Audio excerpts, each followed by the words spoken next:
Olá, sejam muito bem-vindos a mais um episódio do podcast A Infância Explica. E hoje eu tenho a honra de receber Samir Abude. O Samir é terapeuta e criador da comunidade Amadurecer. Obrigada, Samir, pela tua Obrigado pelo presença. convite. Uma honra te receber. Uma honra estar aqui também. Quero começar já conversando, porque, gente, o Samir, ele é engenheiro e teve uma carreira realmente nessa área. Atuou por quantos anos, Samir? Estou aí por 15 anos. 15 anos como engenheiro. E ele tem uma jornada assim de transformação, de autoconhecimento muito fascinante. Ele foi morar na Índia e hoje ele é terapeuta, ele viaja com os alunos, né, para fazer vivências de autoconhecimento. E eu quero começar te perguntando como que você foi se tornar engenheiro? Como que isso chegou na sua vida? Você já foi uma criança que queria ser engenheiro, né? Você foi repetindo padrões. Como que foi? Conta para nós. Eu só fui me dar conta que eu parei lá já bem mais tarde, né? Quando eu tinha 31 anos, eu fui para uma obra que ela era muito grande. Então, eu estacionava o carro e eu tinha que andar uns 15 minutos em silêncio, 6 e pouca da manhã. E eu percebi que era o meu único momento comigo mesmo. Aquela caminhada de dar uns 15 minutos até o meu escritório. E eu comecei a ouvir muitas vozes internas perguntando isso pra mim. Como é que você veio parar aqui? E por que você tá fazendo aqui se você não gosta disso? E por que você não vai embora? E até quando você vai ficar nessa vida que não é sua? Você já estava há quantos anos na carreira? Eu já tava há 12, 13 anos. E no meio desse processo aí, desses 12 anos, você já sentia que você não gostava? Eu nunca gostei. Desde o primeiro dia que eu fui fazer um estágio numa obra. Era uma obra que todo mundo queria trabalhar, porque era uma obra super complexa, dentro do mar. Então, todo engenheiro... Às vezes tinha engenheiro lá de 30 anos de carreira que nunca tinha tido a oportunidade de estar nessa obra. E quando eu consegui essa vaga, todo mundo ficava vibrando por mim. E eu me senti culpado de estar ocupando um lugar de algum apaixonado. Que eu não estava gostando daquilo ali. Eu falo, cara, todo mundo tá querendo vir pra cá e eu não consigo sentir nenhuma alegria de estar aqui. Então, o Aristóteles até falava um pouco isso. Se você sentir alegria em estar fazendo alguma coisa, fica aí que esse lugar é seu no cosmo. Mas se você não sentir, sai daí, porque você tá ocupando até um lugar de outra pessoa e você tá bagunçando o cosmo todo. Gente, é verdade, eu nunca tinha pensado nisso. Não que eu acredite nisso, mas... É legal olhar por esse ângulo. É uma forma de olhar, de você entender um pouco o seu corpo. E na época ele chamava isso de eudaimonia, né? E eu falei, cara, realmente não é o meu lugar, mas eu também tenho muito pouco repertório, sabe? Eu vou fazer o quê? Eu preciso aprender a fazer alguma coisa. E como que foi esse processo de escolher a engenharia? Tô perguntando isso porque tem muita gente que vai estar nos ouvindo que às vezes está infeliz lá no lugar que trabalha, escolheu uma profissão errada, tem vontade de mudar e não sabe como, então acho que é importante a gente falar um pouquinho mais sobre isso. Eu acho que o sistema, ele promove erro nesse sentido, porque você tem que fazer escolhas muito difíceis como profissional, com um repertório mínimo. Então, o que naturalmente você cai? Na energia que te criou. Então você fala, cara, eu vou confiar que essas pessoas querem meu bem e vão saber o que é melhor pra mim, porque eles já viveram algumas coisas e talvez eles saibam de coisas que eu não sei ainda. Sobre mim, sobre a vida. E você, como tá inseguro, você vai ouvir. E na escola teve um teste vocacional, né, daqueles tradicionais, mas eu lembro que eu gostava muito de um professor que eu tinha chamado Duda, ele era meu professor de vôlei. Eu joguei vôlei durante 11 anos na escola. Porque ele era muito alegre com aquilo que ele fazia, ele não faltava uma aula, ele estava sempre sorrindo. Então eu falei, eu quero sentir isso que ele sente. Então quando eu perguntei, eu peguei a ficha para me inscrever no vestibular na Bahia, e aí foi a Universidade Federal, não tinha a opção professor. Eu falei, moça, tá faltando uma profissão aqui, professor. Ela falou, não, o nome disso é pedagogia. E aí eu me inscrevi, que na verdade ele era educador físico, eu nem sabia. Sim. E aí eu falei, então eu vou botar pedagogia. Aí na segunda opção eu botei, tinha um negócio de segunda opção, se eu não conseguisse os pontos, né, eu botei engenharia. Aí eu fui pra casa, e meu pai sabia, e minha mãe também, que foi o dia de escolher, que a escola fez um comunicado. Seu pai era engenheiro? Meu pai era. Meu pai tem o mesmo nome que eu. A minha família inteira árabe, que veio de imigrantes do Líbano, eles todos se formaram em engenharia, os homens. Que bom saber que você é primo. Sou primo. Pois é. O nome do irmão do meu avô, inclusive, é Abraão. E aí, sabe aquela família que todo mundo é engenheiro e ninguém precisa dizer que você tem que ser engenheiro? Já tá implícito. Tá no campo do não dito ali, né? Então, aí tinha gente que tinha empresa de engenharia, tio meu e tal, então... De alguma forma, você acha que seu pai esperava que você fosse engenheiro? Claro. E ele falou pra mim, aí quando eu voltei, eu dei essa notícia, cara, eu botei pedagogia. Quero ensinar, ser professor. Ele falou, Pô, naquela época ainda não tinha internet, então o professor já até se salvou, né? Mas ele olhou pra mim com a cara de pena, assim, ele falou, cara, faz o seguinte, faz engenharia, não faz isso aí não. Sabe por quê? Depois que você se formar em engenharia, ele te dá uma visão de mundo tão grande que você vai poder ser o que você quiser. Olha os CEOs de todas as empresas. E realmente eu fiz um trabalho na faculdade que eu estudei primeiro de administração. Teve um trabalho disso, mostrando todos os CEOs das grandes É empresas. verdade. Eles eram engenheiros civis. Raciocínio lógico, né? Você Visão lidar analítica, te Você ajuda em lidar tudo. com muito problema ao mesmo tempo, Sim. então você cria um campo de visão realmente amplo. Uhum. Ele falou, depois que você fizer isso, você escolhe o que você quiser, que você vai se dar bem. Eu acreditei nele nisso. Eu Você troquei. fez engenharia civil mesmo. Voltei, troquei, acabei passando e aí estudei inclusive na mesma faculdade que ele. E aí eu fiquei nessa meta que eu falei, não vou pensar em desistir até cumprir esse objetivo de saber fazer uma estrada, um prédio, me tornar esperto. Eu queria me tornar um cara sabido, né? E só que tem horas que eu acho que você começa um trabalho e você tem que estar muito atento, porque eu encaro o trabalho assim, alguém tá te pagando para você aprender. Dessa forma que eu encaro o trabalho. E quando eu começo a desaprender, é hora de sair. Porque eu tenho que estar num contínuo evoluindo. Então, foi um trabalho que estava já atrapalhando a minha saúde, né? Eu já estava desaprendendo, eu estava ficando muito insensível. Você estava indo trabalhar chateado? Tava, desde o início, né? Mas a cada obra que eu concluía, sei lá, eram 2 anos de obra, então eu fiz 1, 2, 3. Eu falava, será que essa é a última? Será que você tá pronto mesmo para sair, fazer alguma coisa? Então, primeiro eu queria ficar pronto de grana, então eu sempre fui um cara muito disciplinado pra... Eu falava, eu vou bancar meu sonho aqui. Então, o mês que eu não conseguia juntar uma grana, eu ficava chateado. Porque era mais um mês que eu tinha que ficar ali. Né? Então, eu fazia minhas planilhas e tal. No meio dessa jornada, você pensava em autoconhecimento? Você já percebia que você gostava de pessoas, no sentido de olhar para como as pessoas se sentem? Porque isso é uma coisa muito forte em você hoje, né? De compreender o outro, de trazer respostas. Nessa época você já tinha esse feeling ou não? O trabalho, como você tá em relações humanas, e a engenharia civil é muita gente, né? Minha última obra tinha 8.000 homens. Então, é o tempo inteiro você se relacionando com pessoas. Então, quando eu saí e eu vi que fizeram um vídeo em homenagem a mim no meu último dia de trabalho, foi a oportunidade que eu tive de ver como as pessoas me viam. E elas estavam valorizando uma outra coisa no SAMI. Tava valorizando, eles falavam, teve uma hora que falou assim, fale uma palavra que define ele. E aí todo mundo falava, ser humano, ele é um ser humano. Então eles me enxergavam muito mais como gente do que como profissional. Eles entravam na minha sala para falar da vida, não entrava para falar de problema de trabalho. Então eu comecei a perceber que, e geralmente isso acontece, né, que o outro, ele sempre tá reconhecendo você primeiro do que você mesmo. Ele começa a te solicitar por coisas que são naturais suas e que ele sente, ele não sabe explicar. Só que você acaba deixando de lado porque você acha que aquilo é natural, então não deve ser isso, porque se descobrir profissionalmente parece que você tem que ser uma coisa que você nunca pensou. Ser uma coisa sofisticada. Extraordinário. E o ego adora isso. O ego não gosta do ordinário, ele gosta do extraordinário. Sim. Então, as pessoas que me buscam, por exemplo, hoje na comunidade para se descobrir profissionalmente, quando eu acabo conhecendo e dando alguns vislumbres de alguns exercícios que ela pode fazer, ela começa, mas é isso? Não, isso aqui eu já sei fazer. Né? Parece muito simples, né? E de novo, na filosofia, era sempre indicado para faça o que há que tem mais evidência, que está mais inclinado para você, né? Algum talento natural ou alguma habilidade natural. Então, escutar para mim sempre foi uma coisa que eu gostava de fazer, porque eu sou curioso para saber o que... Eu lembro de pequeno, tá no aeroporto, ver as pessoas passando, e eu falava, por onde que esse cara tá indo? O que será que ele tá pensando? Qual será o problema que ele tem? Eu adorava fazer isso também. Cara, eu tinha isso. Pessoas, então eu ficava meio... observando. Meus amigos me chamavam às vezes meio autista, né? Sempre tinha essas piadas, sim. assim. É porque realmente o meu mundo era meio paralelo, assim, né? Eu não... Você até falou um dia, é meio esquisito, né? Meio estranho, às vezes. A gente se sente meio esquisito mesmo, entre aspas, assim. Parece que as pessoas não entendem, né? Quando a gente começa a querer olhar para coisas mais profundas. E eu queria achar minha tribo nessa, né? Então eu falava, minha tribo não tá aqui. Eu sempre estava num lugar onde eu era minoria. Eu costumo dizer isso, né? Que meus papos não eram interessantes para determinados grupos. Queria papos profundos, né? Então às vezes eu ia para as festas, às vezes eu saía, ficava olhando as estrelas e pensando, eu tô aqui bebendo, que propósito é esse aqui que eu tô bebendo tanto para fazer o quê?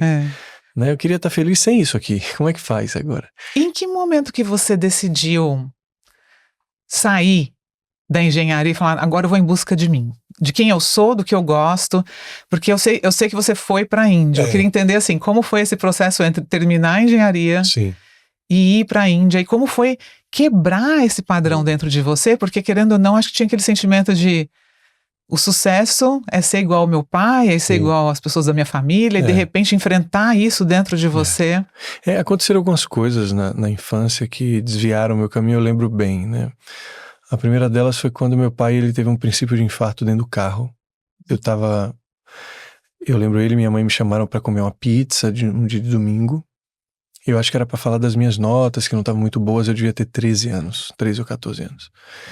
E aí eu lembro que ele parou no semáforo e o semáforo abriu, já era noite, e ele apagou no volante do carro. Nossa. E aí minha mãe saiu, foi num telefone público na época, ligar para uma ambulância, a ambulância chegou, e eu falei, cara, então é isso? Meu pai morreu, né? Meu pai tinha 48 anos na época. Bem Minha novo. idade.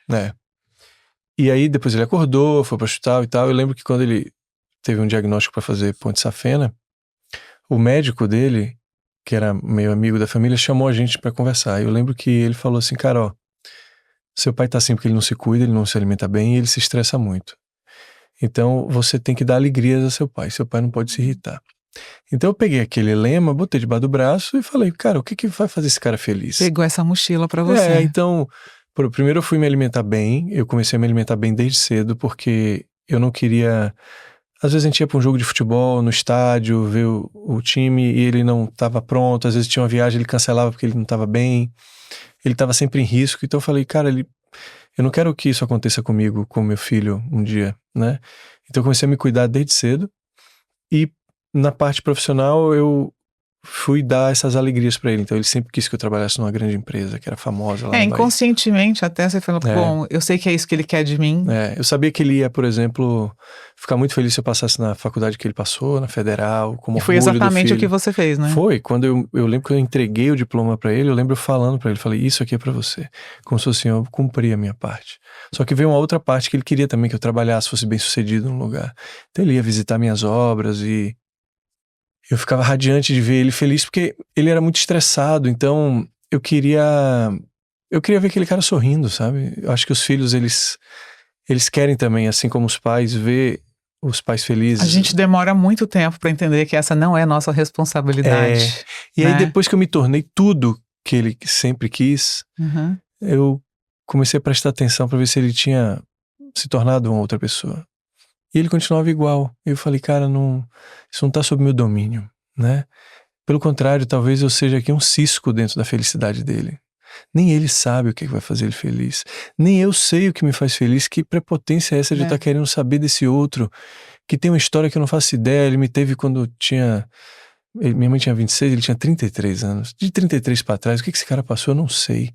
Então eu comecei a me ver num poço de insignificância na vida daquele cara, que era um ídolo, né? E falei, cara, esse cara é uma pessoa normal. E talvez começar a perceber que você tinha pouco controle, na verdade, sobre aquilo que você estava querendo buscar, né? Às vezes a gente fala que ignorância é uma dádiva, e eu concordo nesse sentido de quanto mais você acessa o conhecimento, mais você percebe que você sabe pouco. Sim. Então você se torna um ignorante humilde, sabe? E um eterno aprendiz, né? Porque o problema é que os ignorantes, muitas vezes, eles se acham inteligentes, né? E aí querem opinar sobre tudo e se achar muito especiais e relevantes. Acho que esses são os grandes ignorantes. Então, eu transformei isso numa humildade, assim, de falei, cara, eu não posso dizer nem dar um conselho. Então eu comecei a entrar de fazer assim, deixa eu fazer o meu trabalho primeiro, deixa eu fazer a minha faxina, deixa eu me entender. Aí você começou sua jornada de autoconhecimento. Foi, aí eu meio que desisti. Eu lembro que eu fui passar um Réveillon e vi ele estressado, com os mesmos problemas, com minha mãe. Eu falei, cara, eu vou viver uma vida paralela a isso aqui. Essa não é mais a minha busca. Então, eu olhava muito assim, a busca do ser humano, quando ele não olha para a vida dele, para fazer planos daqui para frente, ele acaba vivendo planos daqui para trás. E quando você olha para trás, a primeira coisa que você vê são seus pais.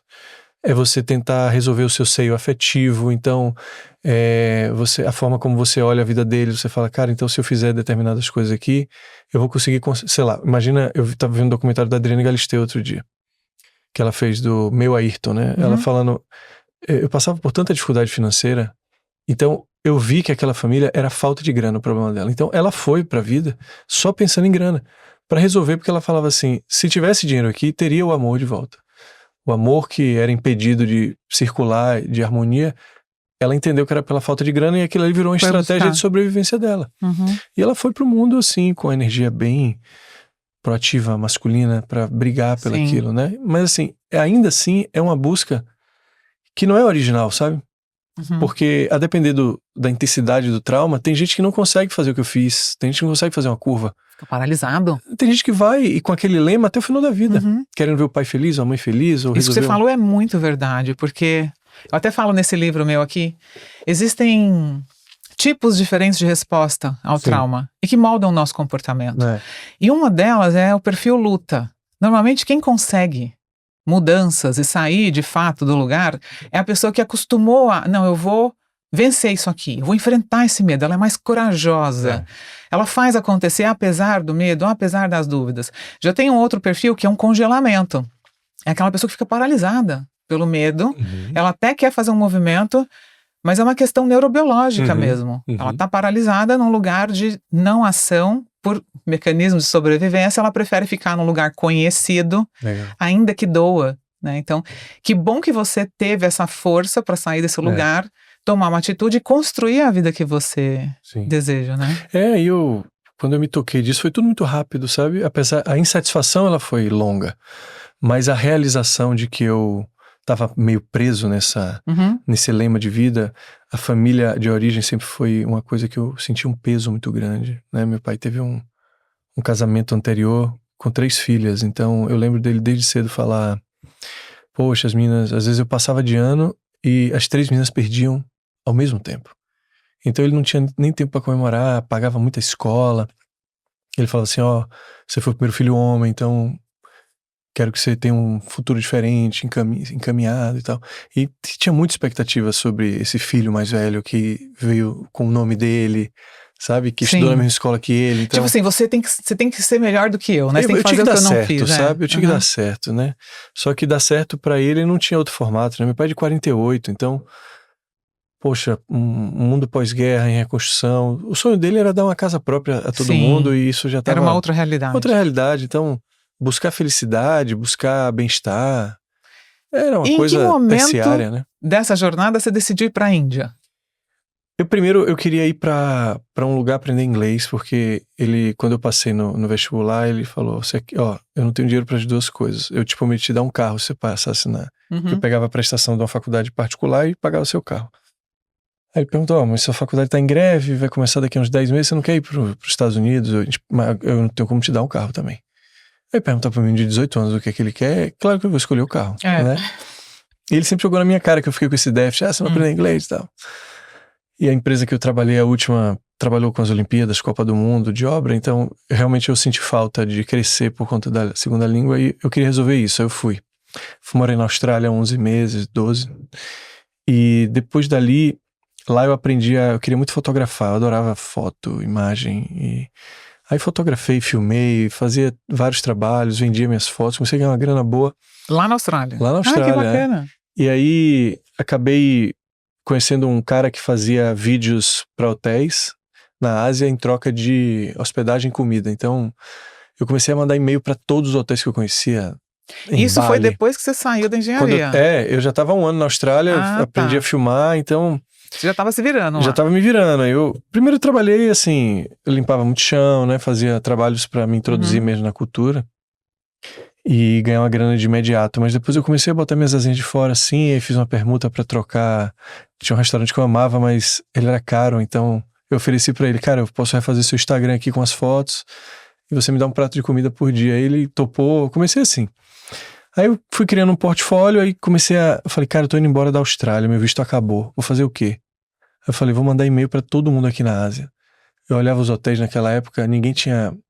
Às vezes os hotéis de 400 euros a diária não tinha... Uma página? Uma página decente, sabe? Sim. Até no Booking mesmo era foto de celular. E eu tinha drone já, eu tinha coisa que ainda a galera Sério? não tinha. Já faz o quê? Quantos anos tem? Faz 10 anos isso. Que legal, você tava super na frente, então. Eu pegava... Eu sempre fui um cara que prezava muito pela qualidade. Eu poderia, assim, até na obra mesmo... Eu falava assim, ó, nem que a gente perca um pouco de prazo, nem que a gente perca um pouco de dinheiro, mas assim, a qualidade a gente não vai abrir mão. Isso é uma coisa minha, né? Você vai fazer um programa aqui, vamos fazer um programa direito, né? Sim. Vamos pegar a melhor imagem, não vamos errar no básico. E aí eu falei, cara, qual é o melhor drone que tem aqui? Qual é a melhor câmera de filmar? E eu fui assim, eu já tinha mais equipamento do que roupa nessa época. Aí os hotéis começaram a responder, eu comecei a fazer 1, 2, quando eu vi eu tava fazendo isso já, Vietnã, Bali, vários países ali da Ásia, Tailândia. E você estava conquistando uma liberdade, né? Que você não conhecia eu só queria antes. ser livre geograficamente, né? Só que aí começou a me incomodar o fato de ficar muito tempo em hotel e não estar conhecendo a cultura, o povo de verdade, sabe? Aí teve uma hora que eu falei, cara, eu vou vender esses equipamentos todos, eu não quero mais fazer isso. E aí me veio assim, porra, você sempre teve curiosidade, eu gostava muito de fazer. Eu falo que eu não quero fazer diferença no mundo, eu quero fazer diferente. Isso é o oposto.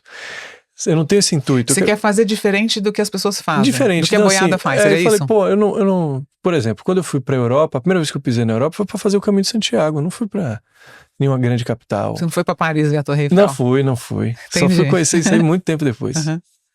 E aí eu falei, cara, na Ásia aqui, o que... Aí a Índia tinha aquela coisa mística, né, de se descobrir, o indiano, autoconhecimento, Você já estava atraído por isso? Eu sou muito curioso, então eu gostava de ter conhecimento, eu falava, o que eu não sei aí, cara, que eu preciso descobrir? E aí eu fui pra lá.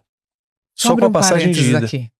Nessa época, quando começou a surgir esses questionamentos, você foi pra Austrália e tal, você já conseguia perceber os impactos do relacionamento com seu pai, com a sua mãe na infância, na sua própria vida? No que você foi queria? na Índia que eu consegui perceber isso. A Índia, ela me ajudou a arrumar. Porque eu cheguei lá num momento muito auspicioso, porque foi em fevereiro, eu cheguei lá dia 9 de fevereiro de 2017. Estava tendo uma reunião anual com todos os líderes espirituais lá, que vêm do mundo todo para fazer temporadas. São palestras gratuitas. Eu falei, cara, vou começar a frequentar isso aí para ver o que esses caras estão falando. É tudo em inglês lá? A maioria. Só que eu frequentei muito do Prem Baba, inclusive, que é paulista, e ele estava lá fazendo uma liderança no Ashra. Frequentei muito a dele também, frequentei a do jamaicano, o Moody. E aí eu falei... Que bom que você foi pra Austrália antes de aprender inglês. Eu falei, o que esses caras estão falando? Deixa eu ver qual é o tema. E aí eu me encantei por uma espiritualidade muito prática, né? Porque não tinha nada de religioso nos ensinamentos, tinha muito símbolo, e ele usava, assim, algumas coisas da religião hindu. Mas, por exemplo, primeira palestra a gente estava discutindo lá a superpopulação. Os problemas que as pessoas mandavam, eu lembro que teve uma greve na polícia no Espírito Santo, estava tendo lá. Uma pessoa mandou uma pergunta sobre isso, como é que eu lido com isso? Porque eu tô com muito medo, o mundo tá parecendo algo muito inseguro de repente, então eu tô dominada por isso, tô paralisada. Então ele discorria sobre isso. Então eu ficava encantado pela forma prática de você aplicar alguns ensinamentos, sabe? Eu falava, cara, essa linguagem aqui que eu... Era uma sabedoria que você conseguia desenvolver rápido, isso. Né? Deu um encaixe muito grande, assim. Eu comecei a ler alguns livros desses caras, inclusive, que estavam lá. Então, eu fiquei ali 4 meses imerso, até acabar essas temporadas todas, né? Fazendo tudo que eu podia, vivendo isso. Eu acordava, tomava um café, eu ia para umas palestras, só voltava no final do dia, começava a ler de novo, então minha cabeça estava explodindo de... Sabe quando você fica encantado pelo conhecimento? Bombardeado por novas coisas, né? Exato, aí você ia para um café almoçar, depois, lá na Índia, tava todo mundo conversando sobre isso, sobre si mesmo. A vida começou a ter um outro significado. Lembra que eu falei lá que eu queria um lugar onde era a maioria? Pronto, foi ali que eu vi. Entendi. Falei, cara, isso aqui, ó. Eu sentava numa mesa sozinho, sentava uma pessoa e falava, e aí, você tá fazendo o quê aqui? Eu começava a contar da minha vida toda, ela começava a contar também.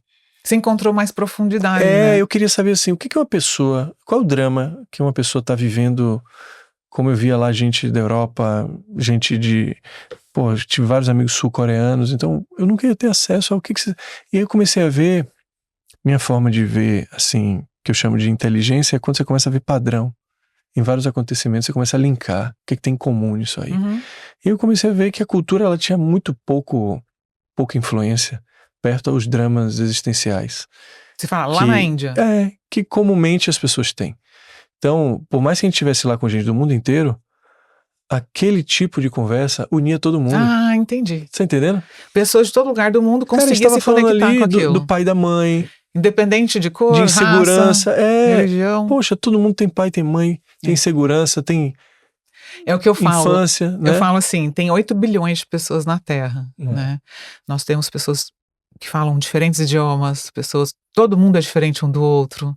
Vai ter um alto, outro baixo, um loiro, um moreno, pessoas de diferentes culturas. O japonês, né, que tem uma cultura totalmente diferente aqui do brasileiro. Mas tem algo que é igual para as 8 bilhões de pessoas, que é, todos nós nascemos com um cérebro imaturo. Você nunca vai conhecer alguém que fala, nossa, aquele cara nasceu andando, aquele cara nasceu falando. Então, respeitar a nossa biologia, entender que todo mundo nasce dependente de um adulto cuidador, também traz muitas respostas, porque quando você está falando em ir para um lugar onde você se sente parte, tem a ver com pertencimento, que também é uma das primeiras necessidades emocionais, que já nasce com a gente, porque se a gente não pertence, o risco de sobrevivência existe, né? Então você tem que pertencer. Onde é que a gente pertence em primeiro lugar? Na família, depois na escola, depois no trabalho. E de repente você não sentia tanto esse pertencimento ao longo dessa jornada e foi encontrar na Índia, no meio de pessoas estranhas, né? E aí eu comecei a ver, falei, cara, é esse tipo de papo aqui que eu acho que vai mudar a discussão do debate público, sabe? Pra onde a gente for. É um papo comum e que todo mundo consegue entender, que todo mundo tem história pra contar. Então, eu saí dali muito decidido a me aprofundar nisso. Eu voltei pra Índia depois umas 4 vezes pra fazer outras temporadas. Mas aí de quando estudo. você voltou pro Brasil depois? Eu voltei pro Brasil 2 vezes. Uma foi pra me separar, eu era casado, e a outra foi pra estudar ontologia da linguagem com uma professora que eu conheci aqui em São Paulo. O que é ontologia da linguagem? Ontologia é uma das 8 matérias da filosofia, né? Onto significa ser. Ontologia é o estudo do ser. É aquilo que diz assim, existem 2 verdades. Um é o fato em si, a outra é a interpretação que você dá a ele. Nossa, perfeito. O que tem de verdade dentro de você que torna aquilo verdade? É a narrativa que a gente então, cria. a gente estuda a linguagem, né? Do que dá para chamar de narrativa? Dá para chamar. Por exemplo, a gente fala que não é o que aconteceu com a gente. Como que a gente interpretou aquilo que aconteceu que vai impactar a nossa vida. Isso é ontologia. Tá, eu chamo de narrativa de vida. É uma matéria da filosofia que eu me interessei muito, porque foi quando eu comecei a estudar, como é que eu acesso o ser humano? Então, essa professora ela me ensinou muito a fazer boas perguntas, né? Mais do que que quando a gente está ignorante, a gente quer acessar a pessoa dando conselho, dando lições, dizendo o que é o certo a se fazer. E a primeira forma é você abrir espaço através de entender qual é a linguagem, como é que ele interpreta o mundo. E aí dessa forma você consegue sentir o nível de dor que ela tem. Não, sensacional, porque daí também você aprende a tirar suas próprias lentes. Exato. E parar de querer nivelar todo mundo com a sua régua. Uma das premissas é a imparcialidade, né? Exato. Por isso você tem que estar se cuidando, porque as histórias fisgam o nosso fígado, né? Então, imagina que uma terapeuta está atendendo uma mulher que quer se separar. Se ela, às vezes, tem um casamento de sucesso, com 30 anos de casada, e ela já teve várias idas e vindas e acabou dando certo no final, ela pode facilmente olhar para aquela pessoa e falar assim, calma. Às vezes vai e volta, ela já está falando dela, então não funciona. Ela não está levando em consideração o contexto, a história de vida do outro. Legitimar o outro é a primeira tarefa que a gente tem como terapeuta, né? Aquela pessoa ali, às vezes eu fico bombardeando na minha cabeça, eu não sei nada sobre a vida dessa pessoa, não sei nada. Fico fazendo porque a gente quer julgar, né? E o ego também porque vem. Porque a gente já tem uma lente para ler por poucas informações, né? E esse é um grande desafio, eu acho que também esse é o grande diferencial de um bom terapeuta. É ele conseguir se despir de si para enxergar o outro, né? E o paciente ele só vai também falar a verdade para você quando ele tiver certeza de que você não vai bombardear ele com o seu poder, né? Precisa de segurança, né? Então para isso você precisa tirar aquele papel hierárquico que ele já te coloca como um papel de suposto saber. E você se mostrar curioso, interessado. Eu comecei a ver um poder que tinha nisso e eu me interesso naturalmente pela história das pessoas. Eu estava esse fim de semana, inclusive, conversando com uma pessoa e ela me apresentou a vários amigos que eu não conhecia e ela falou assim, você perguntava da vida das pessoas e isso encanta todo mundo, porque nem todo mundo está afim. As pessoas só querem falar e só ninguém querem quer falar ouvir. de si, querem falar de si. Então as pessoas estão muito autocentradas. Então quando acha alguém que faz uma coisa simples, que é se interessar, como é que você tá? E aí, o que você faz? Todo mundo gosta de se sentir, né, interessante. Isso é tão incrível, porque se você sentar numa mesa com muitas pessoas, tá todo mundo brigando pra falar. Exato. Não vai ter ninguém brigando pra ouvir, Por isso né? sai todo mundo cansado muitas vezes. É. Aí quando vai o casal dentro do carro, aí fica um falando do comportamento que o outro teve, porque no final sai todo mundo insatisfeito, sabe? Porque não... Isso não é abrir diálogo. Você pode conversar a noite inteira e não ter um diálogo aberto. Tá entendendo? Eu tô. Porque o que é o diálogo aberto? Tem que estar as duas válvulas. Uma via de mão dupla, né? As duas válvulas têm que estar circulando, né? Se eu só fico falando de mim aqui, só tem uma válvula, né? A outra válvula e o meu interesse por você? E o que eu tô falando que às vezes eu pergunto pra você pra falar de mim. Tá entendendo? E quando eu faço uma pergunta pra você, às vezes eu tô querendo saber como é que você lida com o problema que eu tô passando. E isso também não é abrir genuíno. diálogo. Não é. Então você tem que ter E não uma conecta sensibilidade. tanto, porque a gente consegue perceber isso rapidamente, Claro, né? porque logo depois que você responder pra mim, eu vou começar a falar do meu problema. Que é o que minha finalidade Então ter essa sensibilidade da estrutura da linguagem é muito importante pra você se comunicar genuinamente. Isso que você tá falando é tão verdadeiro, porque quando a gente olha pra nossa necessidade de conexão com outro ser humano, que também está diretamente ligada à necessidade de pertencimento, Isso. nós temos dentro do nosso sistema nervoso um mecanismo que se chama neurocepção. E o que é isso? Em milésimos de segundo, eu consigo reconhecer na sua face se você é um ser humano perigoso, que vai colocar minha vida em risco, ou se você é uma pessoa confiável. E a gente para no dia a dia da vida. Vamos supor que você está numa fila de banco. Bom, hoje ninguém quase vai num banco, mas vamos supor que você vai lá num banco, né, alguns anos atrás. De repente você olha para trás e tem um homem atrás de você, te olhando assim com uma cara fechada. Na hora, em milésimos de segundos, tem esse cara abrir a boca. O seu sistema nervoso vai ler o sistema nervoso dele, você vai reconhecer uma ameaça e o seu corpo já vai entrar num estado de se fechar e se proteger. E a mesma coisa acontece quando alguém está aberto e receptivo, de repente sorrindo, né, com um olhar interessado, uma expressão interessada. E isso é inconsciente. Existe a percepção e existe a neurocepção. O que é a percepção? Eu estou te olhando, eu estou percebendo que você está com uma jaqueta, você está com um relógio, você está sentado aqui conversando comigo. Isso é racional, eu estou percebendo. A neurocepção vem antes disso, acontece em milésimos de segundo. Então, ouvindo você falar disso, né, quando a pessoa genuinamente se sente ouvida, passa muito pelo nosso sistema realmente de engajamento social, que é o nome que a gente dá para esse sistema, de quando a gente se sente aberto, conectado, fala, opa, eu posso me abrir, eu posso falar, aqui é um lugar seguro. A criança já faz isso. Exatamente. A criança faz duas coisas que o adulto deixa de fazer. O adulto ele se conecta com os 5 sentidos de maneira prática, mas a criança se conecta com um sentido que eu acho que um dia a gente vai validar ele como um grande sentido, que é as expressões faciais. Ela faz alguma coisa, ela olha pra você. E a depender da cara que você fala, você não precisa falar nada. Exatamente. Ela vai fazer ou não. É isso. Ela quer saber se você tá indo pro lugar certo, né? Então, eu tenho uma filha de 3 anos, né? Então, eu me comunico com ela fazendo expressões, eu não preciso dizer nada a ela. Às vezes eu olho só no olho, às vezes eu faço um olhar que ela lê meu olhar. Então, tem uma tecnologia ali. A outra coisa que a criança faz já viu uma criança brincando com uma boneca? Quando ela tiver 3 ou 4 anos, você vai ver que ela vai começar a conversar com a boneca. Sozinha. Mundo lúdico. Mundo lúdico.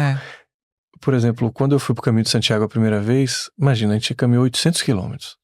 Você chega no final, atravessa o norte da Espanha inteiro, de ponta a ponta, para entrar numa catedral e contar para uma estátua de pedra o que você passou. Aí você fala assim, que loucura, né, Samir? Tá vendo que isso é maluquice? Aí fala, por que as pessoas continuam fazendo até hoje? Porque essa tecnologia tá ali desde a criança. A gente perde e depois a gente recupera no autoconhecimento, porque tem um símbolo como o filme Náufrago, né? Você lembra?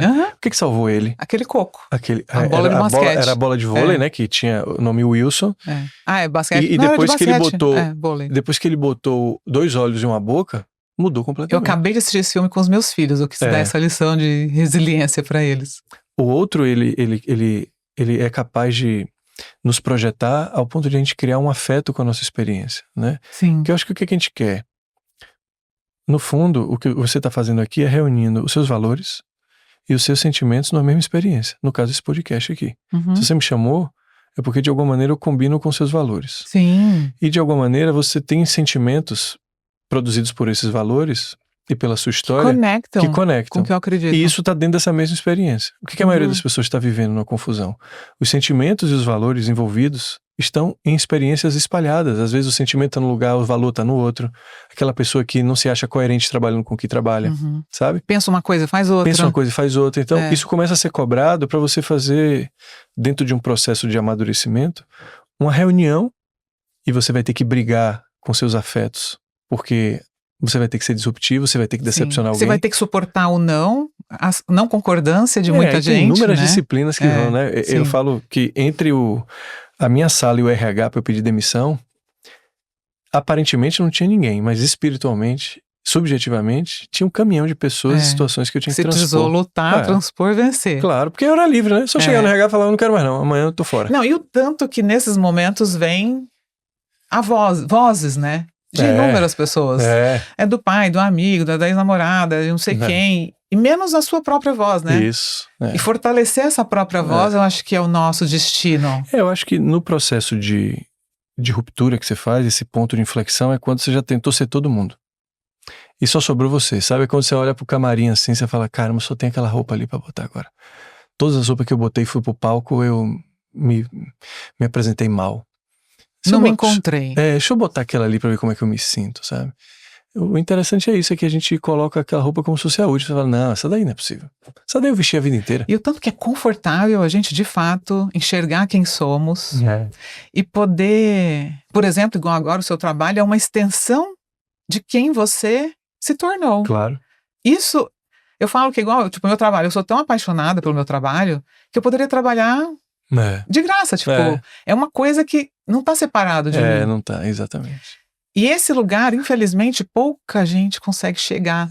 Porque tá preso justamente nesses moldes. O que o pai espera, o que a mãe espera, o que a sociedade espera. Mas e você? O que você gosta? O que você sente quando você vai pro seu trabalho todo dia? Como você se sente no final do dia quando você deita a cabeça no travesseiro? Porque a vida passa. Até quando, né, a gente vai ficar vivendo desses personagens, igual você falou, de subir num palco e falar, meu Deus, essa roupa não é minha. Então a gente tem que ter coragem, sim, de olhar para dentro e dizer, não, eu não vou mais fazer o que você quer, não vou por esse caminho, não, isso não me serve mais. E eu acho que começar a falar sim para si mesmo e não para o outro é um dos maiores exercícios, né? E eu acho que não necessariamente a gente precisa, talvez, largar o emprego, porque é uma equação muito complexa, né? Sim.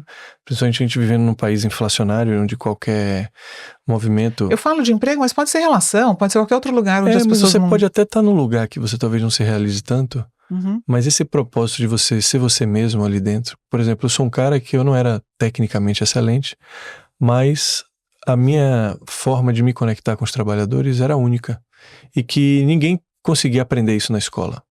A parte técnica eu poderia estudar um pouco e falar, eu vou aprender aqui. Mas quando meu chefe mesmo reclamou, poxa, mas você não é tão bom tecnicamente, mas que nem seu par aqui, que sabe fazer isso e aquilo, eu falei, cara, beleza, o dele eu aprendo em 2 anos, 1 ano, mas o meu ele pode ficar 30 anos aqui e não vai aprender. Ou você vai valorizar quem eu sou, porque se você circular no campo aí e perguntar sobre mim, os caras vão falar que ele conversa com a gente não faz greve por causa dele, ele se preocupa com a comida, ele vai no nosso alojamento, ele fica de perto, ele fica igual como a gente. O outro, ele não vai falar disso. Então você tá tendo pessoas complementares. Eu não acho tão inteligente você ficar fortalecendo, querendo que o cara fortaleça uma fraqueza, se isso não é um obstáculo. Principalmente quando tem 2. Isso é igual querer que um peixe suba numa árvore. Você bota o peixe. Se você bota um peixe pra subir numa árvore, ele vai se sentir o pior do mundo. Mas você bota ele na água... E não é da minha natureza, né? sabe? Exato. Então eu falei, cara, vamos explorar aqui o que eu tenho de bom, vamos olhar. Porque ele olhava pra mim muito no formato do engenheiro técnico, que ficava assim e tal. Eu, cara, a gente só é ser humano, essas pessoas estão fazendo aqui às vezes sem propósito. Às vezes chegava um cara na minha sala e ele falava assim, pô, doutor, eu quero ir embora. Eu falava, o que aconteceu?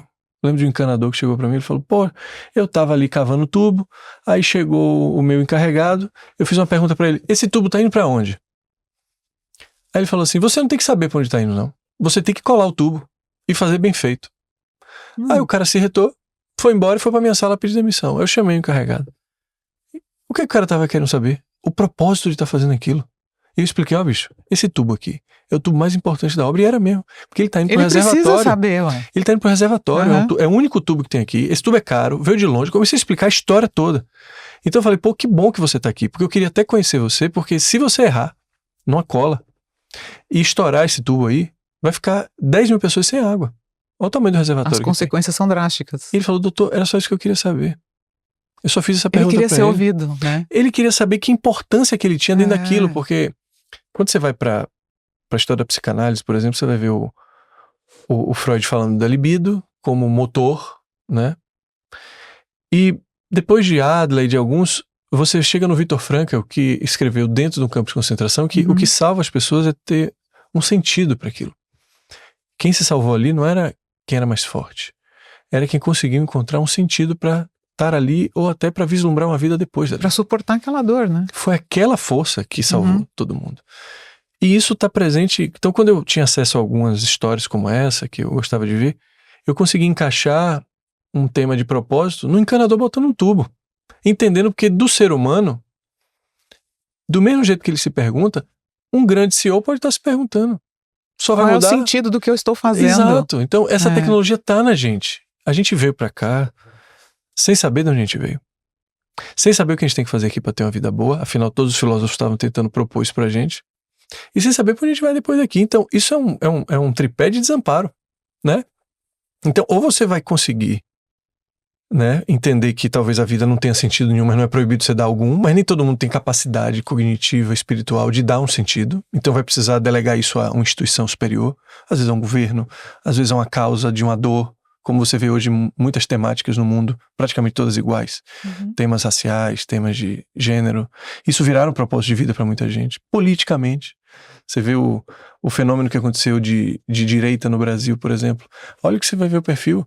Pessoas que estavam já aposentadas, filhos criados, sem propósito de vida daqui para frente, às vezes a renda caindo, e queria achar uma explicação pelo que estavam vivendo, e acharam naquela proposta de, como criamos uma vez, o Sacro Império Romano Germânico, que era uma tentativa de viver o famoso Império Romano, que acabou, e depois daquelas tentativas a gente viu que a gente fracassou e falou, será que não é aquilo que estava lá atrás que era o segredo?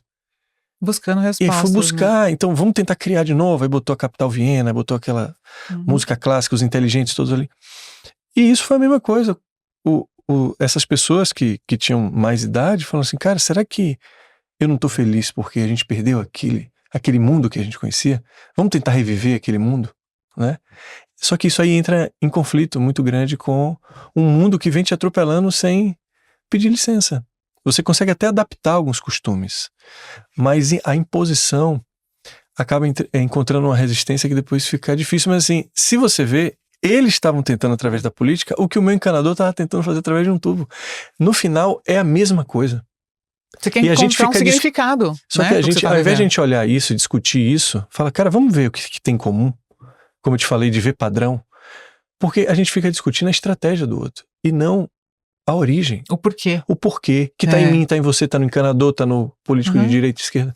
É isso que eu acho genial em você. Quando eu comecei a te seguir no Instagram, né, que eu comecei a conhecer teu trabalho, eu tinha muita dificuldade no início de entender qual era a tua linha, porque você tem essa profundidade, essa complexidade de unir muitas coisas, né? Filosofia, antropologia, espiritualidade, mas que as suas reflexões são muito profundas e fazem muito sentido. Eu vou aproveitar que a gente está falando sobre isso, porque deve ter gente aí que está ouvindo e sentindo, né, justamente essa profundidade, essa forma que é diferente de ver o mundo, que é aquilo que você falou, que você está cumprindo o seu propósito, você quer ser diferente, né? Você quer mostrar por lentes diferentes. E um jeito muito único que é seu a partir da sua história, mas que milhares de pessoas se conectam. E eu lembro que eu comecei a ver alguns stories seus e tal, falando sobre a visão imanente e a visão transcendente. E quando eu ouvi, eu falei, gente, o que é isso? Então agora eu vou aproveitar e te perguntar aqui para todo mundo também ouvir e aprender junto comigo. Fala pra gente, o que é essa diferença dessas duas visões de mundo e qual delas impacta mais hoje o seu trabalho, né? Que isso tem a ver com a forma de você olhar para as pessoas que chegam até você? Legal. Esse é um tema central para mim, que me ajuda inclusive a ler o mundo e as pessoas também. Porque a filosofia também foi dividida entre o pensamento imanente e transcendente, né? A partir dos pré-socráticos. Então, Teve um cara chamado Parmênides, que ele falou assim, cara, de tanto a gente observar physis aqui, como a filosofia, o que era? Todo mundo seguindo os deuses gregos, e entendendo, né, que a Demétria é a deusa da colheita, então a gente tem que rezar para ela, por isso que as flores saem aqui e dá frutos pra gente. E aí chegou um cara e falou assim, será mesmo que é porque é a Demétria que faz isso aqui, ou não tem uma outra coisa? E aí a gente começou a observar a matéria, né? E aí começou a vir os pré-socráticos como Pitágoras, porque veio a matemática, os padrões, né? Então, de tanto observar isso, esse cara Parmênides falou assim, eu acho que tem alguma coisa que é una, que é indivisível, que existe em todo ser humano, que em todas as coisas, né? O ser humano ainda não estava em discussão, quem trouxe o ser humano foi Sócrates. Essa coisa está presente em tudo que é na natureza. E ele foi chamar aquilo de essência, aquela coisa imutável. Que durante o desenvolvimento pessoal a gente foi entender qual é a minha essência, porque se eu achar a minha essência, eu vou achar aquilo que é só meu, é único, e eu vou me conectar com ela e vou ser feliz.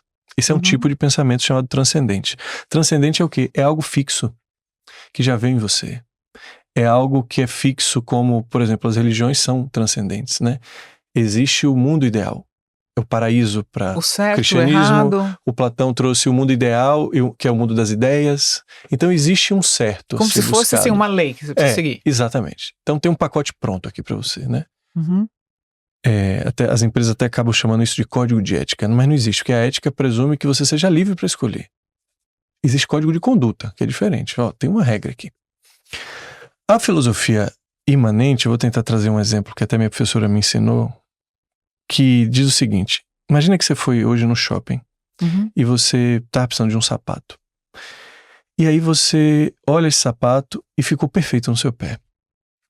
E aí você fala assim, cara, um sapato desse nunca ficou tão bem no meu pé. E eu uso tanto ele que eu acho que eu vou comprar 2.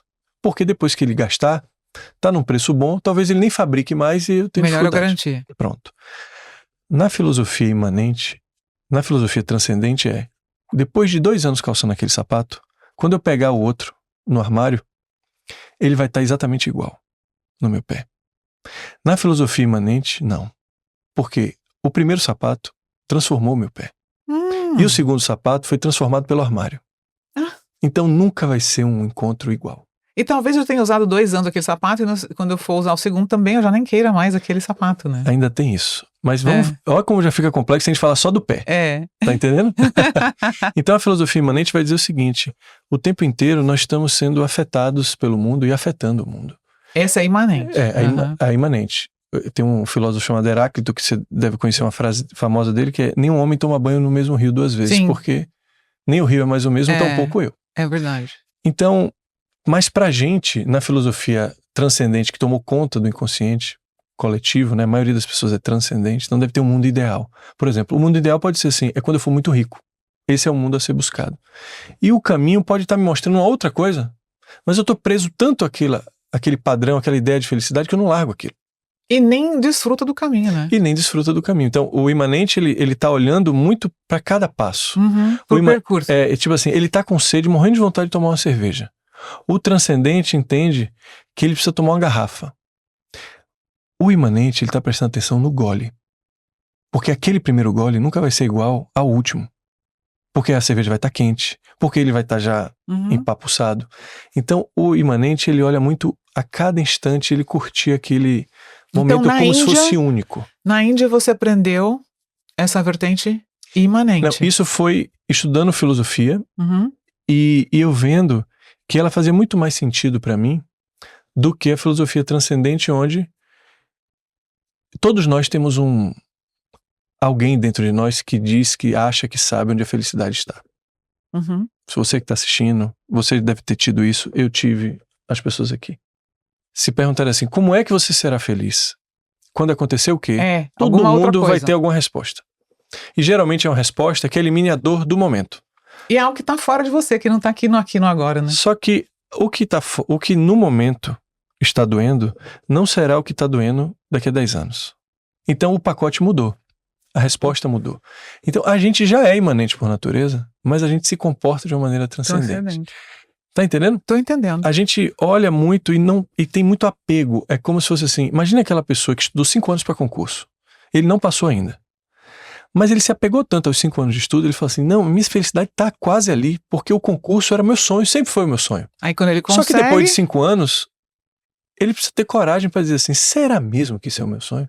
Ou era o sonho daquele cara lá, que já passou? Agora eu vou levantar o dedo igual aluno de escola e fazer uma Aham. pergunta. Quando a gente olha então para o nosso mundo, para a sociedade, sei lá, a grande maioria vive de um modo transcendente, A certo? gente tomou esse caminho, sei. Ainda que o imanente seja um mundo de mais significado, de mais profundidade, e que traz até mais sentido para a vida, seria como remar contra a maré.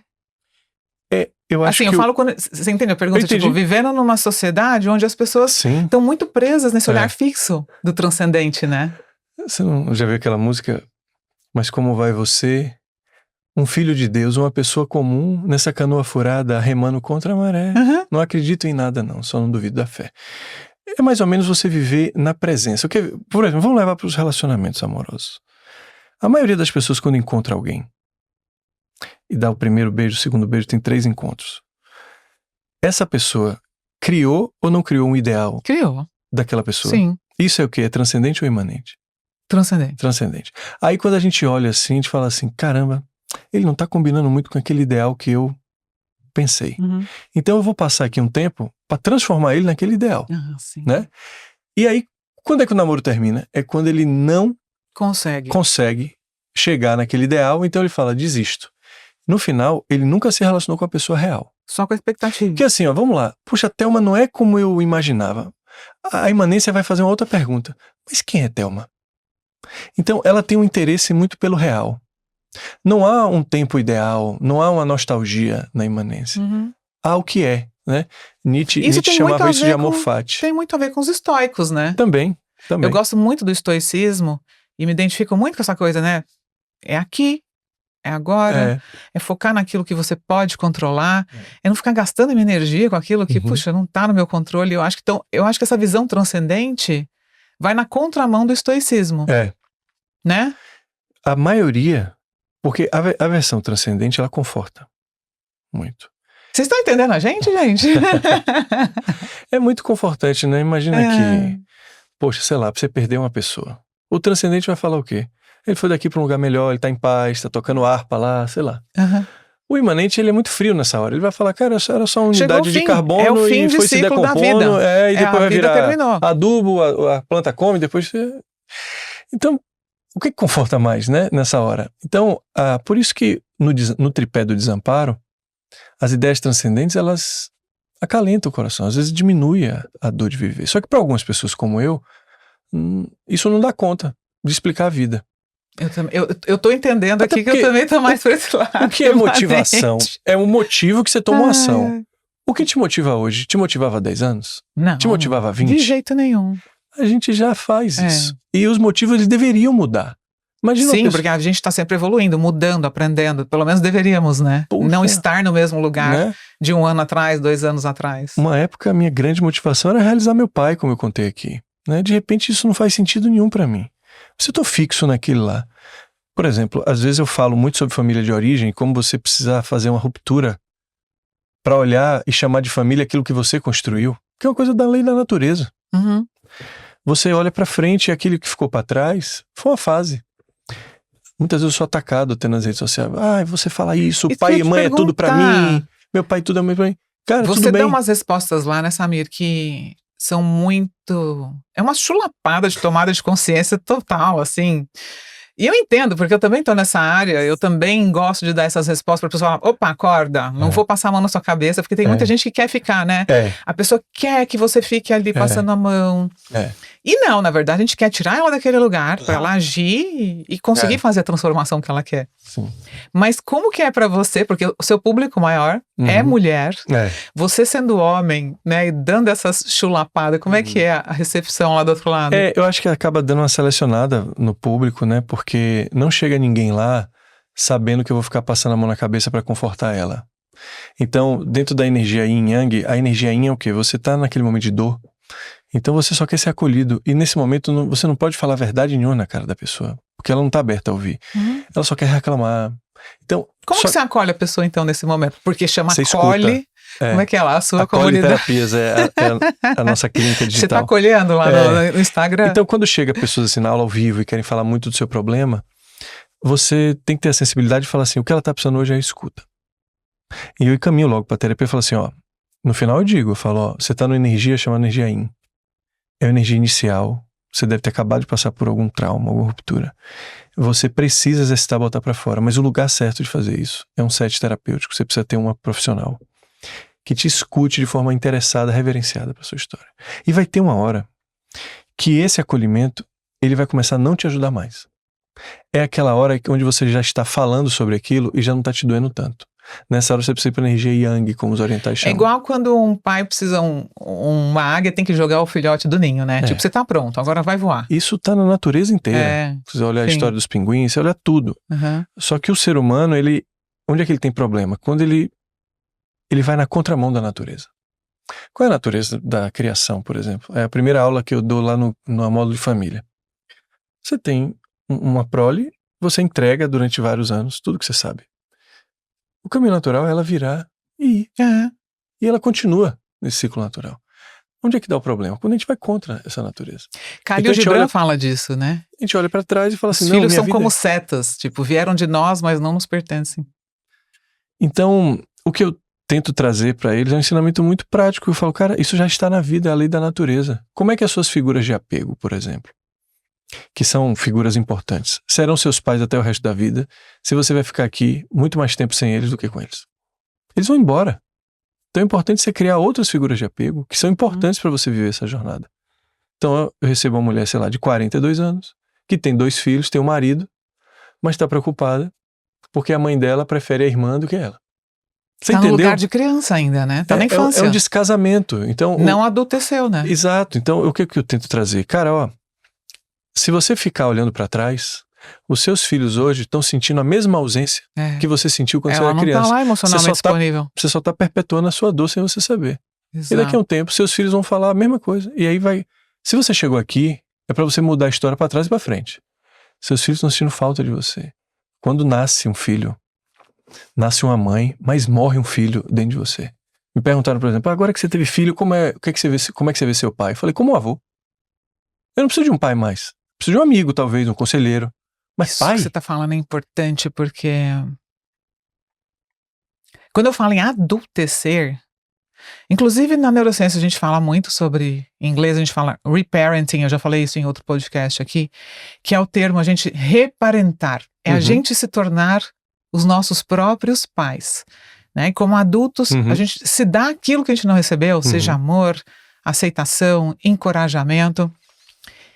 E também muita gente veio da infância nessa dependência de aprovação externa, sem conhecer o seu próprio valor, sem ter desenvolvido a própria autoestima, o próprio senso de capacidade. Então ele está sempre buscando fora, como se ainda fosse uma criança, né? Papai e mamãe aplaudindo.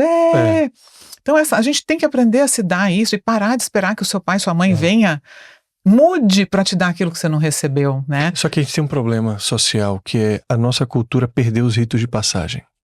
Como os povos originários sempre tinham. Por exemplo, o que sobrou hoje de rito de passagem que te torna um adulto na sociedade? A gente tinha as festas de 15 anos das meninas, né? Que você apresentava naturalmente dizendo, ela já pode procriar. O debut era isso. Os homens que antigamente iam, às vezes ele estava inquieto como adolescente ali, com os hormônios, a matriarca via e falava assim, ó, tá na hora de você sair com seu avô ali pra caçar. Ele ia pegar um javali, arrancava o rabo, fazia um arco e flecha. Ele voltava transformado. Ele amadurecia através de... Ele pode assumir mais responsabilidades. As crianças hoje não fazem nada, não lavam tênis dentro de casa. Os meus lavam, hein? Né? A maioria não. Coloco todo mundo. Eu moro nos Estados Unidos, então eu falo, gente, meus filhos vão fazer. Essa cultura aqui, diferentemente da cultura norte-americana, ela não favorece o amadurecimento. Não favorece. Né? Por exemplo, tem alguém fazendo tudo pra você, lavando o seu copo, tirando o seu prato da mesa. Até na própria Europa, como nos Estados Unidos, você vê filhos se inscrevendo em faculdades já longe da cidade. Propositalmente. Sim. A cultura americana estimula que você saia de casa muito cedo. Exato. Eu saí de casa com 17 anos, fui estudar em outra cidade, assim, eu tenho isso muito forte dentro de mim. E, gente, eu posso quase que, não posso falar certeza, porque a gente nunca sabe, mas grande parte de quem eu me tornei foi porque eu dei espaço Uhum. de ir para longe de pai e mãe, de estudar em uma outra cidade. Eu tive que enfrentar desafios que eu não enfrentaria estando perto. Aprender a me virar, aprender a me colocar em situações que era eu por mim mesma, né? Já fui morar em vários países. Então, as pessoas me perguntam muito: meu filho tem 17 anos, nossa, ele quer fazer faculdade em outro lugar, acho muito cedo. Tudo vai depender, como você criou ele? Ele foi criado para ficar embaixo da sua asa ou ele foi criado realmente para ter voz, para conhecer o próprio valor, para saber tomar boas decisões mesmo quando não estiver perto de você? Exato. Então a gente não pode criar o filho para ficar aqui debaixo, que daí eu acho que entra muito nessa visão transcendente que você estava falando, Exato. onde meu filhinho, né, eu vou ficar aqui. Por exemplo, tem visões transcendentes que vão dizer assim, família é a coisa mais importante do mundo. E a pessoa que foi criada num lugar ruim, por exemplo? E as consequências de família é tudo e também você ficar atrofiado naquele lugar e não sair daquilo? Família é bom, família é a base. Família é bom, cara. Mas você também tem que construir a sua Você dá estrutura psíquica, né? Quando você base, né? Quando você vai ver uma pessoa de rua, por exemplo, você pergunta se ele quer sair da rua, ele não quer sair, não. Sabe por que ele não quer? A estrutura psíquica dele tá toda pronta ali. Eu falo, onde é a sua casa? Ele fala, desse semáforo até aquele ali. Ele tem limite. É a referência dele. Ele tem o pai da rua, a mãe da rua, os irmãos da rua, ele sabe onde tem a família comida. que ele construiu ali. Você leva ele pra um ambiente, eu vou dar casa pra ele, botar ele no hotel. Ele olha no hotel, ele não sabe o que fazer. Ele não sabe o limite, ele tá fora da estrutura aqui. Mas aí você está querendo dizer que a gente pode formar famílias fora da nossa... Você pega a mesma base de estrutura psíquica que você precisa para te dar base, te dar gravidade, e você entende que durante a sua vida, você pode aplicar essa mesma tecnologia ao longo da sua vida, mas esse primeiro seio familiar, como é muito forte, intenso, que a criança, você sabe que é uma esponja. Sim, somos moldados nesse meio. Ela aprende muito rápido, é muita conexão diária ali, milhões e milhões de conexões diárias a cada acontecimento. Mas ao mesmo tempo também quando tem um trauma, uma falta, aquilo marca como uma cicatriz. E cicatriz, você sabe, né? Eu tenho várias no corpo. Aquela para de parte sangrar, do corpo mas fica ali a fica marquinha. dura, né? Fica insensível. Tudo isso para te proteger. Mas assim, quando você for formar uma nova família, você vai pegar a mesma estrutura e você vai entender, eu vou criar laços aqui também. Sim. Do mesmo tempo que eu criei aqui, eu vou fazer uma transição. Porque as pessoas que eu tô criando essa prole, elas vão precisar ver essa estrutura psíquica aqui. Eu lembro quando meu pai falava pra mim, poxa, te ligaram aí, você falou que você tava na casa dos seus pais, essa casa é sua. Eu falei, não pai, essa casa é sua. Eu tenho a minha casa. Ele falou, cara, mas é a forma como você fala, parece que a gente é seu parente. Eu falo, se eu te perguntasse aqui quem é a sua família, você ia falar quem? Ele fala, eu, sua mãe e vocês. Eu falei, eu tô falando a mesma coisa. Eu, minha mulher, minha filha. É minha família hoje. Porque você acha que seria de bom senso você falar que é minha avó, meu avô e seus irmãos? Cara, isso já tá você já sabe disso. Só verdade. Que a gente não tem hoje marcos na vida. Por exemplo, eu falo muito família de origem. Eu ensino as pessoas a falar isso. Não chama.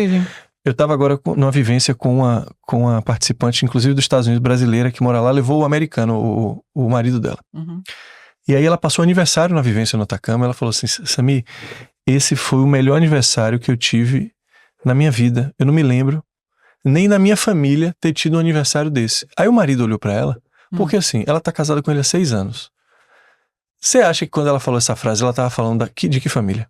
Da dela ali, né? Qual? Desse marido atual? Não, ela tá falando da de origem. Porque ela é feliz com o marido e com os filhos.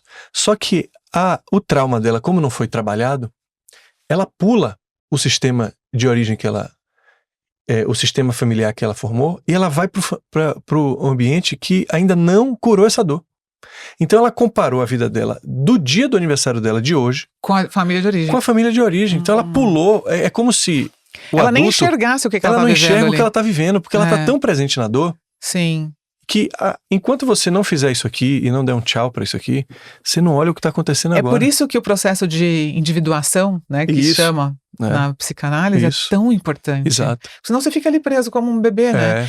Eu tive muita facilidade de fazer isso, né? Quando aos 17 anos eu falei, não, eu quero fazer faculdade fora, meu pai falou, você não vai? Eu falei, eu vou, não sei o quê. E eu sempre olhei pra minha família assim, amo minha família, é meu porto seguro, eu sei que eu posso voltar pra cá, mas eu sempre quis ter a minha vida, o meu espaço, o meu lugar, a minha voz. Eu queria ser eu. A Thelma, não é a Thelma filha do ciclano, sabe? Eu queria ser eu. Exato. Não porque eu não sei quem é meu pai, não sei quem é meu avô. Isso Criar foi a uma sua coisa... história, né?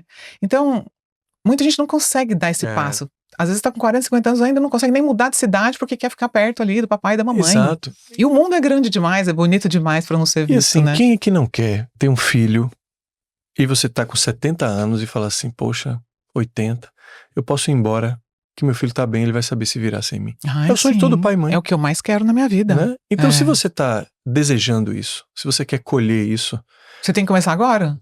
você tem que saber o que você pelo menos precisa plantar, né? O único lugar que colher vem antes de plantar é no dicionário. Exatamente. Porque, cara, é óbvio que pra eu fazer um filho que seja independente, você vai ter que eu preciso dar desde cedo a ele, treinar ele pra isso. Treinar ele pra isso, eu preciso dar dificuldades a ele, entender que... Porque tem filhos hoje que tudo que pede tem, ele começa a achar que ter uma suíte tá nos direitos humanos. E que o não existe no mundo, né? O primeiro não que ele toma desmaia. De tantas frustrações. Então ele começa a achar especial demais, começa a achar que as coisas caem do céu, né? Então é um processo que não foi do nada que isso chegou. Existiu uma construção para esse adulto chegar hoje, como eu chamo assim, meio aleijado na vida, né? E é triste você ver uma pessoa com 30, 40 anos enfraquecida. Muito. A cultura tem um grande papel nisso, social. Eu acho que a gente teria que... Poxa, às vezes eu vejo bairros norte-americanos planejados para a escola só vai até 12. Depois dali você tem que se mudar. É isso. Para você ir para outro bairro. Porque aquela escola só vai ter lá. Pra você não ficar criando muitas raízes ali, sabe? Realmente, o americano pensa muito nisso. É na liberdade, né? Claro, tem vários problemas sociais com isso. Já conheci muita gente da Europa, pessoas mais frias muitas vezes, mais endurecidas porque só tiveram o amor dos pais até determinada idade. Mas isso dentro do processo de autoconhecimento dele, ele também vai entender os benefícios, porque não vai ter uma educação que vai ser livre de sofrimento. Eu acho que esse é o ideal transcendente que as pessoas não É normal que a vida não seja um mar de rosas, gente. Mas a forma transcendente de você ver a vida é que a vida tem que ser um paraíso, onde você tem que aumentar o prazer e evitar a dor a qualquer momento, a todo instante. Então, se é meu filho, por que ele vai ter que passar pelo que eu passei? Isso traz muita dor. Na verdade, você está criando pessoas sem músculo, sem resiliência para nada. Por isso você tem que se trabalhar, né? Por exemplo, uma pessoa me perguntou agora nas caixinhas, eu respondi quando eu estava aqui na espera lá. Como faz para conseguir ficar inteira vendo os nossos filhos se frustrarem? Olha que coisa. Pois é, essa é uma das partes importantes do meu trabalho. Porque a frustração, ela é necessária. A questão é deixar o filho se frustrar, mas você tá ali para apoiá-lo. E não falar, não chora, não fica triste, não. A grande dificuldade dos pais é deixar o filho passar pela frustração, é deixar ele sentir a dor, é deixar ele chorar. Muitas vezes ela quer salvar ele daquela dor para ele não sentir. Você conhece a história de vários mentores que você teve? Você conhece alguém que não teve um trauma? Nossa, todos passaram por muitos desafios, né? Na psicanálise a gente vai chamar isso de sublimação, né? Todos vamos ter dores. Uns vão tomar uma bifurcação ali do ressentimento, outros vão para a sublimação, que é um cara que tem uma dor e faz uma sinfonia que fica atemporal no mundo. Entende que ela faz parte daquele processo de crescimento. A maioria das pessoas, dos grandes seres humanos, eles foram produzidos através do sofrimento. Às vezes todo mundo quer acabar com o sofrimento do mundo, às vezes eu acho que tem que aumentar. Porque o que a gente tem que mexer não é no sofrimento que é inevitável. É como você lida com ele. É como você consegue transpor ele, transformando isso numa obra. O que me trouxe aqui, para eu sentar aqui hoje, foi muitas dores. Mas eu sou o produto da matéria-prima das minhas dores. Que eu poderia muito bem estar hoje num outro caminho, como a maioria das pessoas buscando anestesiar essa dor e não olhar para ela, né? E viver uma vida que não fazia sentido. Para isso. E como o mundo sabe que é difícil lidar com dores e que nem todo mundo tem recurso, então eu falo assim, cara, isso dá muito trabalho, é melhor evitar essa porra. Sabe? Vamos evitar, esse negócio de sofrer aqui vai dar problema. Então, e olhar para dentro também dá trabalho, não é todo mundo que está disposto. Por que eu fui viver no Oriente 3 anos e meio, dos 5 anos que eu viajei? A forma como eles lidam com a mudança lá e o sofrimento é completamente diferente daqui. O Ocidente, ele foi para um lugar onde eu vou botar minhas garantias todas numa prateleira e toda a minha energia vai ser para não mexer naquela prateleira. Tipo, ninguém toca aqui na minha prateleira. Só que às vezes você é soterrado por ela, sem saber.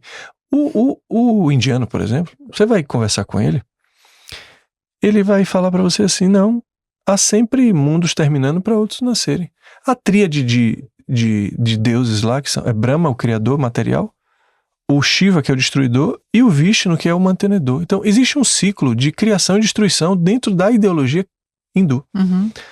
Aqui não, aqui existe um mundo que vai ser um passo para um paraíso e que você tem que fazer determinadas coisas para conseguir ser feliz aqui, para alcançar esse ideal que é imutável. Enquanto você não encontra aquilo, você está vivendo na infelicidade, na inveja, na tristeza. Exato. Então você vai ver uma vida meio enfraquecida, porque imagina, metade do mundo é avesso à mudança.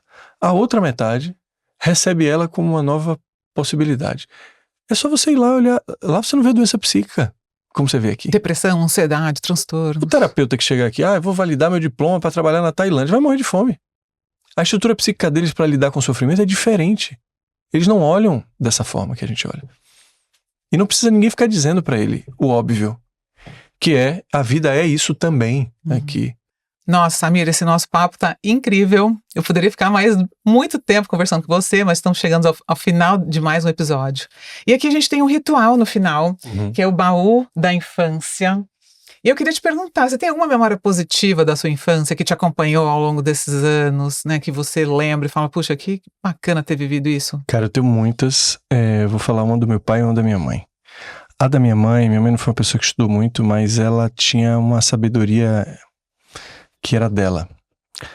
A forma de ela liderar, ela teve funcionários que duravam muito tempo. Tipo 20 anos, 25 anos. E ela cativava as pessoas depois que a pessoa até ia embora, minha mãe era uma pessoa que se interessava pela vida, como é que você tá? Quando eu via no meu aniversário, ela convidava essas pessoas. Quando ela viajava com meu pai, ao invés de ela me deixar na casa de amigo e tudo mais, ela me deixava na casa dos funcionários, né? Naquela época. Eu lembro bem o caminho de terra. Ela criava um vínculo. Ela falava assim, essa pessoa que tá cuidando do meu filho todo dia, é ela que vai ficar com o meu filho, porque ela sabe do meu filho, não uma pessoa estranha aqui. Só que eu acho que ela não raciocinava nada disso, era tudo do coração. Então, ela me ensinou a criar vínculos de forma natural, através do interesse da vida da pessoa. Genuíno pelas pessoas. Eu vi ela fazer muito isso. Tratava como igual, a forma de ela cuidar mesmo, de todas as esferas, entrar na vida daquela pessoa, falar, o que você precisa mais, como é que tá você e tal. E ela era uma pessoa assim. A do meu pai, eu lembro de duas coisas. O seu nome, depois você coloca ali. Primeiro, eu comecei a escrever um livro que eu ainda não terminei. E eu criei um capítulo com meu pai que era quando a gente tinha os domingos do Ayrton Senna, que era a forma de a gente ter vínculo. Sim. Era onde eu via ele feliz. Sim. Então, eu tenho um capacete do Ayrton Senna na minha casa, era uma ligação afetuosa, muito menos do piloto. Não sabia nada da vida do piloto, né? Sim, era um momento de conexão com ele. Ele unia as famílias, ele unia o país, ele tinha uma série de coisas. Eu lembro disso também. Então, aqueles domingos, dos anos 80. Aqueles domingos eram assim, fantásticos e aquela memória dele de reunir era muito interessante. E depois, quando eu fiz esse vestibular que ele tanto sonhava que eu passasse, teve um dia que quando meu pai, a gente teve muita dificuldade financeira, então ele estava sempre pegando um papel e caneta para dizer, os custos estão aqui, tem que cortar isso, aquilo. E numa dessas reuniões, ele botou assim, faculdade. Ele prevendo que ele ia pagar uma faculdade minha porque meu resultado não estava saindo. E aí no meio dessa reunião eu recebi uma ligação de um amigo falando assim, você passou. E aí ele estava aqui do meu lado, ele falou assim, eu ouvi, você passou, não foi? Desliga aí. Eu desliguei, eu falei, cara, eu passei. E aí eu tava esperando a reação de todo mundo, que eu tava sem acreditar, e ele falou assim, eu sempre soube que você ia passar. Eu falei, caramba, esse cara sabe de alguma coisa sobre mim que eu não sei. E aquilo fez tanta diferença na minha autoestima, que eu só fui me dar conta depois disso. Inclusive para fazer o que eu faço hoje. Alguém acreditou em você. E aquela fala dele no momento que eu tinha, 19 anos, fez muita diferença. E em outros momentos ele acabou fazendo isso também. Quando eu estava em algum esporte, eu tenho umas 2 ou 3 histórias dessa que foram suficientes. Então, o que sai da boca dos pais tem nessa muito poder. época é como se fosse um reinado. Durante um tempo é até um... Ou uma maldição também, se for ruim. Por isso. Exatamente. Porque o rei, ele pode ou decapitar ou pode promover você à corte, né? É verdade. Então, o maior gesto de amor para educar um filho é cuidar de si. Pra não sangrar em cima de quem não tem nada a ver com as suas feridas, né? Exatamente. Ai, que lindo. Obrigada, Samir. Foi uma honra ter você aqui. Obrigado a você. O que acontece na infância não fica na infância. E por aqui a gente vai encerrando mais um episódio do podcast A Infância Explica. E se você gostou, deixe seu like, deixe seu comentário e compartilhe esse episódio com alguém que precisa também desse conhecimento. Um super beijo e até o próximo episódio.